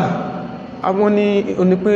anta la ta'ti an-nasa baghtatan ọ̀kan lè rọ́lú àwọn èèyàn lójijì وتسك وجوههم مكافحة ومجاهرة وتسك وجوههم مكافحة ومجاهرة kọ́kàn máa tẹ̀sí wọn lójijì وتنعي torí pé عليهم ẹjọ́ ní individual differences وتنعي عليهم ما هم فيه نعيا صراحة kọ́kàn sọ pé tí wọ́n gbàgbọ́ tán dé lórí yẹn ò sí ní o lẹ́ẹ̀kan náà وتطلب منهم مفارقة ما ألفوه طلبا مضيقا ní ká mọ́ pẹ̀lú àwọn tán pẹ̀lú àwọn ọmọ àwọn ẹran kan pọ̀ báyàn tó ń sọ orú àti tí ń pọ̀fọ̀ tọ́lọ́lọ́ ní ń pọ̀fọ̀ لا إله إلا الله ó ní ká tán pẹ̀lú àwọn ẹ̀kan tó sì pé àwà tatlubu minhum mufaraqata ma alafuhu talaban dayyaqan nítorí ti bá rẹ̀ kákàgbélẹ̀ وتقتضي اقتضاء أسيسا ọwá ohun ìdájọ́ bú ìdájọ́ wàránsẹ́sà lóhun fún tí wọ́n ti ń ṣe tán ti bá rẹ̀ tánjọ́ tán sì bẹ̀rẹ̀ wọn wọ́n píkṣọ̀ wọn bọ́ sọ̀tá wọ́n ń ṣe tí wọ́n bó ṣe yé wọn oníkan gbé jùlẹ̀ kán mọ́ ṣe máa بل اسلك معهم usluk ma'ahum masalika al-mutabashirina lò pẹ̀lú wọn ojú ọ̀nà àwọn tí wọ́n ní làákà ìtàn fi òye rí na في جذب القلوب fi jadbil qulubi ẹ̀mí wọn ló dúró mara náà إلى ما يطلبه الله من عباده lọ síbi tí Ọlọ́run fẹ́ kẹrù gbọ́yé síbí ورغبهم Ọlọ́run sọ wípé ìborí kò sí ìbojú kò sí àwọn ẹ̀fẹ́ ni Ọlọ́run wọ́n dẹ ní èṣù iṣẹ́ tó wọ́n ṣe ìrádàdá ni wọ́n ṣe síbí tó fẹ́ kárẹ́ gbọ́yé nìyẹn ó wà á lè gbá ń tà àti bárẹ̀ lọ́wọ́ wa bá náà bó tẹ́ kó tí ẹni point ṣe bí díẹ̀ lẹ́rọ sí kí ni o díẹ̀ lọ́mọ sọ àmà wò ókè láìpọ́ mọ̀ make sense àti pé you don't make sense at all ورغبهم rọ́gìbùhùn sí wọ́n lójú ọ̀yìn sí wọ́n lójú kòkòrò قادين للشرع fi àsàwàbí قادين fi sàwàbí lè mọ́ǹkọ̀ dínà lè ṣẹ́rí sí wọ́n lójú ọ̀yìn ẹ̀san àwọn tó bá jupájú sẹ́lẹ̀ fófin Ọlọ́run المؤثرين للدليل على الرأي alìmọ̀sírínà lídẹ̀lílì aláráyì àwọn tó máa ń gbọ́lá fún ẹ̀rí yàtọ̀ sí ròrí tí ń rùn ẹ̀rí yàtọ̀ sí ròrí tí ń rùn ó lè rí yẹn tó repeat ẹ̀ kí n tó kàá a knowledgeable Christian historian tí ó mọ̀ bú ibùn tí ẹbí wọ́n ṣe ń bú o lè rí máa káunihi alima min ulama hadhihi al-umma tó tó wọ́n pẹ̀ àfá ẹ̀sìn wa ní Ibn Taymiyyah o lè Christian tí mọ̀ yé láyé tó mọ̀ ìtàn kò lè bú bí wọ́n ṣe ń bú ìwọ tó jẹ́ àfá tó jẹ́ mùsùlùmí wọ́n ní ọfẹ́ káyé gbáǹtọ̀ ń sọ للدليل على الرأي rọ́gìbì náà sà sáwọn èèyàn lójú kòkòrò fi sàwábì lè mú sírí náà bí dẹ̀lìlì àwọn tí wọ́n gbọ́lá fún ẹ̀rí ló ràn wá o kò kí ṣe fíkra múntinà kò kí ṣe stinking thinking ẹ̀rí ló ràn àwọn èèyàn kì í ṣe stinking thinking kì í sọ̀rọ̀ ìtí rùn وللحق على الباطل rọ́gìbì hùn ẹ̀san àwọn tó ṣe pé wọ́n gbọ́lá fún ẹ̀rí lórí ìròrí tí ń rùn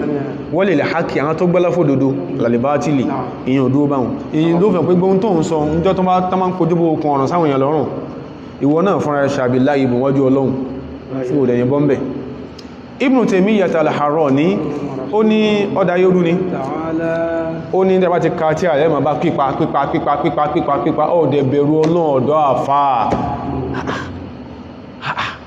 must he also go mad just like other people have gone mad?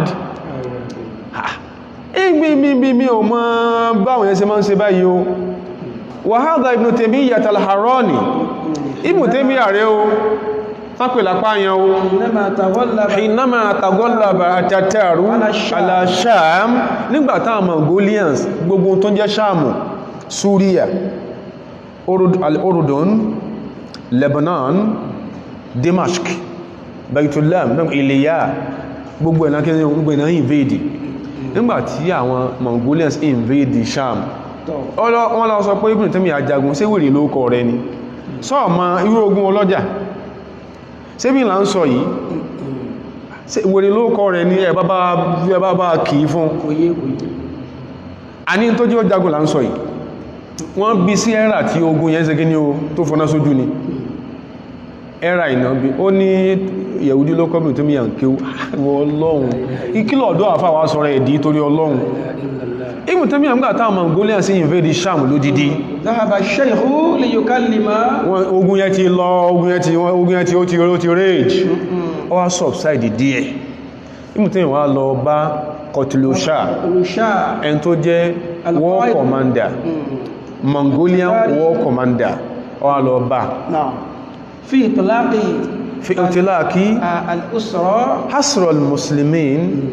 pé ọ̀dá àwọn musulmi tẹ́ẹ̀ ti kó lẹ́rú yìí Ibn Taymiyyah ọlọ́ọ̀bá a ma ń tàn àfọ́n Súfí kan lásìkò yẹn ṣe a ní sọ a ní dákọ̀ tíra wọn tẹ́tìrí فسمح القائد Saturn limada li shakhsiyatihim tí wò lè sí ó sì pẹ́rẹ láàfá ọ̀dọ́ àfá for that matter Ibn Taymiyyah sọ pé dákun ọ̀gá wa àwọn ọmọ mùsùlùmí tó kó lẹ́rù bá ń kó wọn lẹ̀ ọwá ọkọ̀ àwọn mùsùlùmí ẹ̀ lẹ̀ ó rí lè sọ fún Ibn Taymiyyah wa aba àbí an yasmaha lahu bi itlaqi hali dhimmati ọwá lóhun ní kọ́ àwọn Christians àti Jews táwọn kó lẹ́rù àwọn òní kó wọn lẹ̀ kí Ibn Taymiyyah máa kọ́ àwọn mùsùlùmí tí ẹ lọ فما كان من شيخ الإسلام إلا أن قال Ibn Taymiyyah wà yẹ kò gbò ìsàn àpìlì sí pé lánàdùdọ́ àkólé tẹ́wà lọ́rùn illa biftikaki jami'il asara kò lè tẹ́wà lọ́rùn àfikò rìlíìsì gbogbo àwọn ẹrú yìí minal yahudi wan nasara òfò tí Mongolia fi ṣe àgbàláyé Islamu especially ní Middle East area yẹn tán bá fi ṣẹlẹ́sìn mí láyé wọn ní gbírímọ́dà àrọ̀ ó ní àwọn kò lè tẹ́ ọlọ́run kò má rí lísì the Jews and the Christians fàwọn ọgbọ́dọ̀ fíyànlẹ̀ ni fáwọn ahlu dhimmatina àdéhùn pa gbọ́dọ̀ defend wọn bẹ lọ́rùn wa wala nad'u ọlọ́mọdé òṣòfò tó ń sọ yẹn o la nad'u asiran wala nad'u asiran àwọn ò ní fi ẹrú kan lẹ̀ tó bá mú la min ahli dhimmati yálà ó jẹ́ Christian or Jew ni wala min ahli al-millah wala min ahli al-millah àbò jẹ́ mùsùlùmí ní fílẹ̀ fún falamma ra'a ìṣòro ń gbòrí torí àmà insistence Ibn Taymiyyah wa tashaddudahu torí adamansi ẹ̀ lórí bó ṣe ń àpíìlì on behalf of whom the Jews and the Christians náà mẹ́lúkọ ẹrú àtìlákọ̀ wà kó ogun wọn lẹ̀ fún àwọn tó jẹ́ the last band of the Jews and Christians Jerusalem ní Ṣáàmù tán bá kú tán yányánù ìwọ̀n á dé lónìí ọ̀dọ́ àfà Ibn Taymiyyah lápáyàn oníkanlọ kàtí rẹ̀ wọ́n máa rí inspiration fáwọn kí ni o Boko Haram ń bẹ torí ọba wá dàrú tó bá dé Beirut láàárọ̀ tó dé Lebanon tó dé Urdun tó dé Jordan láàárọ̀ ó rí ẹni tí ń jẹ́ Ibrahim tí ń jẹ́ Muhammadu tí ń jẹ́ Isaac tí èsẹ mùsùlùmí náà táwọn sọ pé nìkan di donate bọ́m̀bù ń bẹ yẹn he could have been a Christian sílàkẹ́ ìwà dojúdé ni zanimun ọmọ alẹ́ ní ya'rifu man abuhu ọmọ alẹ́ ní ọmọ bàbá rẹ̀ bagiyul ummi olórí ibú inú òjò nasabin lahimi kìí níran rẹ̀ wàláhì kìí níran rẹ̀ bagiyul ummi nasabin lahimi àwọn tí wọ́n tán bí atọ́kọ̀ alẹ́kọ̀ọ́ wọ́n lè tọ́pa àtànláyé tó ń ti masharibu wọn al-mukhtalifa kama kí tasawufu wọn kí Ibn Taymiyyah náà wọ́n kíkan Ibn al-Qayyim náà lódé lọ bẹ̀rẹ̀ sí Islam wọn yìí ló slash wọn yìí gbogbo eléyìí tó dípò sórí lábálẹ̀ tó sọ́hun asìkíní o àsìbàrọ́wà lára rẹ̀ tó parí pé òun kojú bú okùn ọ̀ràn sí ọlọ́run àti sírẹ ọlọ́run lọ́jọ́ ọ̀la òun sí àwọn tó jọ́ta Islam àbáwọn tọ́rọ òyí wọ́n jubiléètì lónìí ọlọ́mọdé kí wà tí wọ́n padà jọ pé sọkún lọ́la àdúrà tí wà ní eléyìí ni wá sí wa lónìí ọlọ́run asókọ́ ọlọ́run jájẹ́ mi lọ ọlọ́run wọ́n jájẹ́ mi lọ ọlọ́run adúpẹ́ tọdún yìí gbogbo ìta ṣe ìtọ́rà aláǹfààní last year alhamdulillah nígbàtà tẹ̀ tí táwẹ̀ ti di 21 last year ni aláwẹ̀ tí ó ti sùn òkè ìgbàdúpẹ́ fọ́lọ́run alhamdulillah ọlọ́run tó máa ń fàní wá ọlọ́run ìwọ la ṣe fún ẹnìkan kò promise wa ní heaven and earth lẹ́yìn rẹ̀ nìkan ọlọ́mọjà wa ń tàmà ọlọ́run mọ́sọ̀pọ̀ ọ̀fẹ́ ọlọ́run abìyọ mọ́sọ̀pọ̀ ọ̀fẹ́ o ìgbìyànjú wọ́n ní jùdùl mọ́kíl kẹsìrún ìgbìyànjú aláìní ó tó nǹkan àwọn ẹgbẹ́ wa mọ́ tán fàṣìkò sí báyìí tó ń ta àwẹ̀ ọ̀nkálùgárẹ̀ sí bọ́ọ̀lù tí ń wò ọ̀nkálùgárẹ̀ sí ẹlòmítì wọn club house báyìí ní ìsìn nílé tí kán pé Allahu Akbar kó gbé nǹkan ara àwọ̀ òfin gbogbo energy divert channel rẹ̀ síbẹ̀ ìyọnú ẹlásàn wá kí ọlọ́run ọlọ́mọdàlú aláyọ̀ ọlọ́run wọ́lá bó ṣe tó tẹ́nìkankan ọmọ wọ́lá bágbára rẹ̀ bó ṣe tó tí ò yẹ́ nìkankan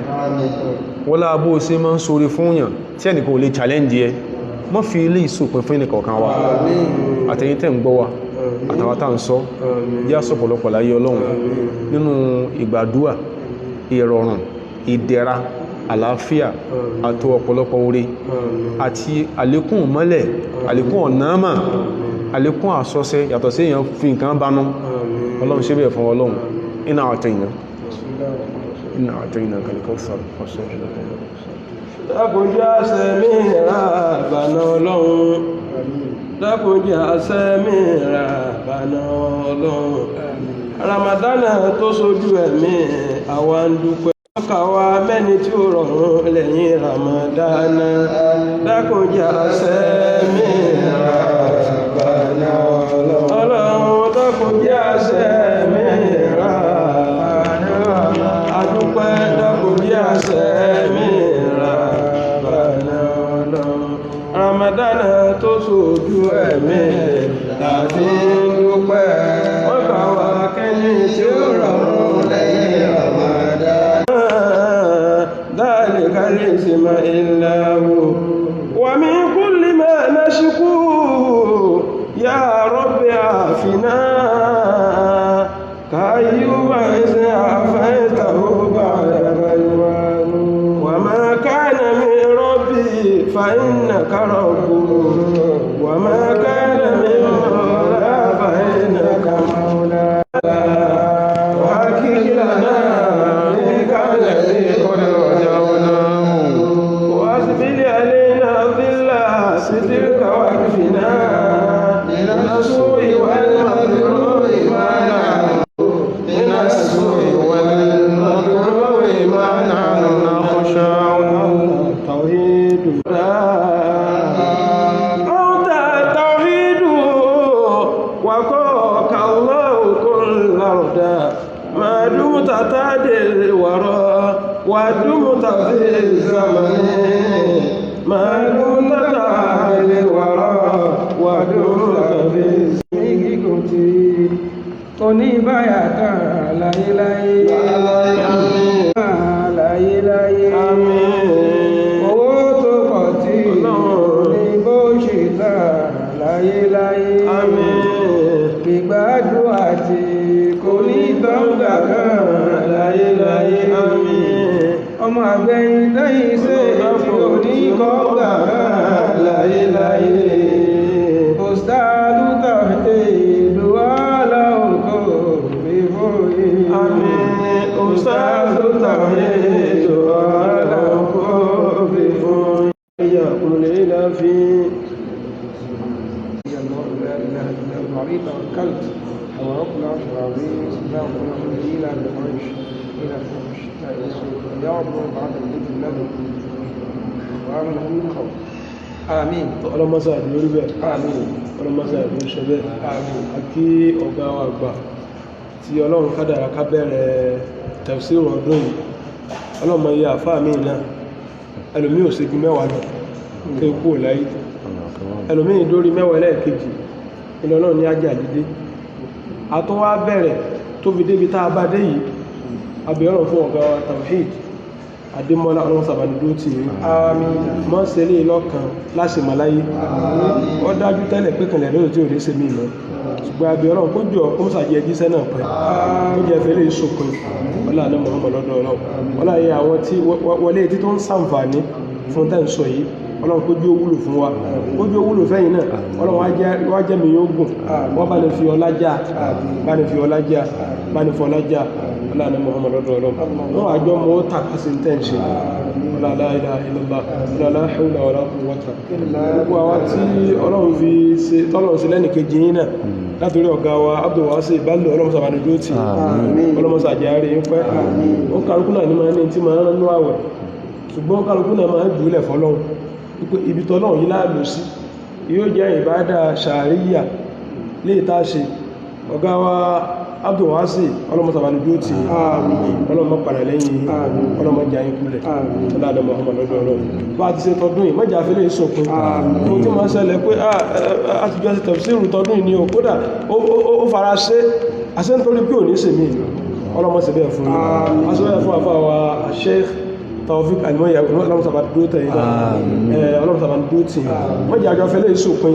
ọlọ́run jẹ́ àbá dúró ti lérè ọlọ́run sá lẹ́sàn rí fún Abdullahi sàbà ń sẹ́yìn náà lẹ́sàn ọlọ́run jẹ́ àbá dúró ti lérè àbá Hanel ọlọ́run jẹ́ fẹ́lẹ̀ ìṣòpin ọlọ́run tó ń kálukú wa náà láre ọlọ́run láti kó gbàdúrà tèmi náà ó jẹ́ àsọpọ̀ ọdún láyé ó jẹ́ fẹ́lẹ̀ ìṣòpin èrè kan máa ń tẹ̀lé ìtànṣe yìí ọlọ́run kó jọ mọ́fẹ̀lẹ̀ náà dùn wá mọ́fẹ̀lẹ̀ adá náà dùn wá gbogbo àjẹmọ́ ẹ̀ lápapọ̀ kódà àwọn ọmọ ìyá tó wà ní Lagos láwọn ọmọ ìyá wa táwọn náà mójútó ètò yìí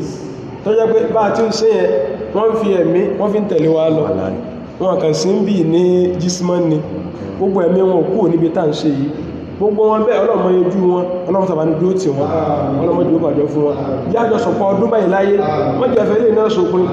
la hawla wala quwwata gbogbo àwọn ìjọba alápapọ̀ látọ̀rọ̀ bá àgbà tán wà ní jòkó lónìí àti gbogbo àwọn tààjọ́ máa ń jòkó kódà àtàwọn tí ò ráyè tàjẹ́ jẹ́mọ̀ mọ́sálásí àgbò mùsùlùmí àdúgbò yìí àti ìyàwó àgbà tí wọ́n fi bí táwà yílẹ̀ fọ́lọ́run ìyàwó Hamina Abdulkarim ọlọ́mọdé sàlékò kẹwọn wọ́n lè táwọn náà fi ilẹ̀ yìí wọ́n lá pé asaru alẹ́kálídà ni orípa tí ò ní sí tọ́wù fún ẹwọ yẹn tí ó kírun bí láyé àwọn là ń lò lọ ọlọ́run jẹ́mi tí wà ní ogun àmì ó tún máa lò ìyàwó náà mọ́ sàbá ní gbà wọ́n lẹ́rú bá ní sọwọ́ lẹ́ni ìkẹ́ sọwọ́ lẹ́ni àforíjì wọn náà dáadáa tán fi ilẹ̀ lọ gbogbo àwọn jẹ́mọ́ lápapọ̀ látọ̀ bá àgbà tán jòkó tí gbogbo ẹni tí máa bá wá jòkó báyìí kódà ẹni tí kì í wá tó jẹ́ jẹ́mọ́ mọ́sálásí àti gbogbo mùsùlùmí àdúgbò wọn sàbá ní gbàdúrà wọn wọn lọ́wọ́ jẹ́ àjọfẹ́ lè ṣòpin yá sọ́pọ̀ ọdún láyé wọn náà jẹ́ abambi ó ti lérè wọn náà la hawla wala quwwata gbogbo àwọn ìyá wa nínú ilé tí wọ́n jẹ́ ìyá wa àgbà nínú ilé ìyá àti sábà wà ní gbàdúrà wọn wọn máa dúró tí wọn gbogbo àwọn ọmọ tí ó kálukú náà wà nílé tí à ń sojú wọn níbi Umu Abdullahi Umu Sumayya àti Umu Atiflatil Jadida gbogbo àwọn ìyá wọn mọ́sàwà ní dúró tí wọn ọlọ́mọ́sàwà ní pẹ̀lú wọn ó dà Umu Aminu wà nílé Umu Aziza wà nílé Umu Aziza náà ti wà ń bẹ̀ Umu Amadu náà wà nílé Umu Hananu náà wà nílé gbogbo àwọn Umu Hatu mọ́sàwà ní gbàdúrà wọn ọlọ́mọ́ ní dúró tí wọn ọlọ́run fún orí ọmọ gbogbo àwọn tí wọ́n ń bẹ lọ́run fún orí ọmọ látẹnu ọ̀gá wa wọ́n ní ká ṣàdúrà fún wọn sábà ní dùn wọ́n nú ọlọ́ba ní dùn wọ́n nú bá ní fún ọlọ́mọ àlùbáríkà wọ́n fún ọlọ́mọ lásán gbogbo àwọn tá a ti bí ọlọ́run dákun wọ́n sọ wádàgà alẹ́ o ọlọ́ba ní tọ́jú wọn ọlọ́ba ní tọ́jú wọn ṣe wọ́n láàfáà súnnà ṣe wọ́n lẹ́ni àsúnnà wọ́n sọ lẹ́ni tí ó fi kún ògbónú ẹbí wa tí wọ́n lẹ́ni tí ó tó mú tuntun mẹ́wàá tí ó tó dáa mọ́jọ́ èyí tàà tí ń ṣe lọ mọ́jọ́ ó kó dànù ọlá ní Muhammad lọ́dọ̀ ọlọ́ ọlá la hawla wala quwwata gbogbo àwọn òkú lápapọ̀ ọlọ́run sàbáni sàlékún kẹwọn wọ́n ni sàlékún kẹwọn gbogbo àwọn ni ọlọ́run tó ti lọ pátá sàbáni kẹwọn papọ̀ wọ́n ni kẹwọn papọ̀ kó lọ́nà bá ń kẹ́yà tèmi náà mọ́ wọn gbogbo àwọn tàà tó ní ń bẹ̀ ló kú sàbáni sàlékún kẹwọn sàbáni sàlékún kẹwọn ọlọ́run jẹ́ àárín yóò pẹ́ nígbà tó pẹ́ mi náà mò ń ṣàdúrà ní tí wọ́n gbà pé ìyá mi nígbà mo ti ṣe jámọ́ yẹn mo tún ṣe ti ṣọ́ọ̀ṣù ni yẹn wọ́n sàbáni kẹwọn papọ̀ ìṣúná pẹ̀lú wọn lọ